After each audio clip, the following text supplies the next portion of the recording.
బడుగు బలహీన వర్గాలకు అండగా, ప్రజలకు ప్రభుత్వానికి మధ్య వారధిగా, మూలాల వరకు ఛేదించి నిజాన్ని నిర్భయంగా ప్రజల ముందుకు తీసుకువచ్చేందుకు, సమాజ స్థాపనకై, హక్కులు రాజ్యాంగ పరిరక్షణ కోసం మీ ముందుకు వస్తుంది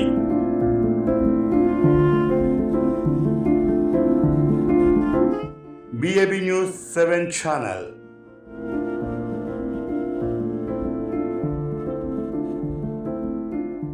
నమస్కారం. BAB న్యూస్ 7 కి స్వాగతం. స్వర్ణాంధ్ర స్వచ్ఛంద్ర కార్యక్రమాన్ని చీపురుపల్లి మేజర్ పంచాయతీ ఆవరణలో చీపురుపల్లి నియోజకవర్గ ఎమ్మెల్యే కళ వెంకట్రావు ముఖ్య అతిథిగా ఈ స్వర్ణాంధ్ర స్వచ్ఛంద్ర కార్యక్రమాన్ని నిర్వహించారు.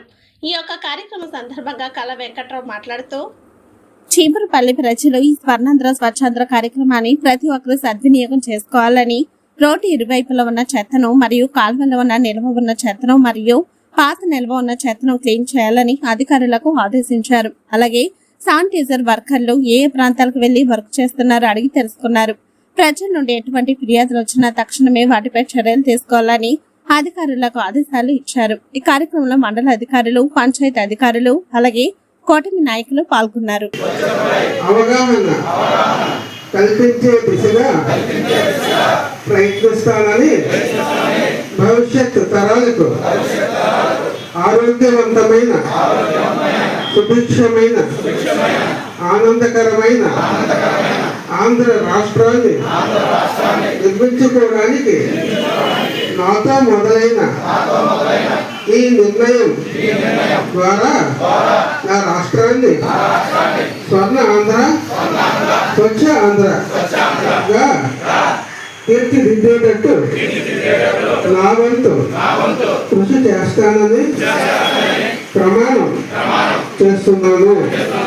స్వర్ణ ఆంధ్ర, స్వచ్ఛ ఆంధ్ర.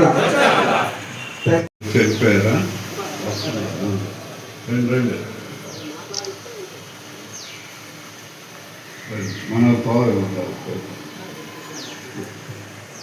రమ్మొచ్చాడు ఆయన భోజనానికి. అందరికీ నమస్కారం. ఇది ఎందుకు ఇలా తెలుసుకున్నామంటే, ముఖ్యమంత్రి గారు ఇవాళ నరసన్నపేట వస్తూ మన పక్కనే ఆయన 1 గంట నుంచి రేపు 12 నుంచి 2 గంటల వరకు ఈ స్వచ్ఛాంధ్ర కార్యక్రమాలు చేస్తున్నారు. మనం కూడా అదే టైం చేయాలి అని చెప్పి అనుకున్నాం. మంచిది కూడా, ఎందుకంటే పరిశుభ్రత చాలా అవసరం. చాలా రోజుల క్రితం మే, జూన్ వచ్చేటప్పటికి యానిమల్ హస్బెండరీ వాళ్ళు విలేజ్కి వచ్చేవారు. పాత రోజులు వర్షాలు పడేటప్పుడు జూన్ 1st వీక్ వచ్చేటప్పటికి అది పారుడు జబ్బులో లేదు ఇంకోటి కాళ్ళ సంచి అని, మరి అది కాళ్ళ సంచి కానీ ఆవుకు వస్తే మంచి పాలు ఇచ్చినా కూడా ఎందుకు పనికి రాకుండా అయిపోయాయి. అలాగే మనుషులకు కూడా ఈ విరోచనాలు, వాంతులు, కలరా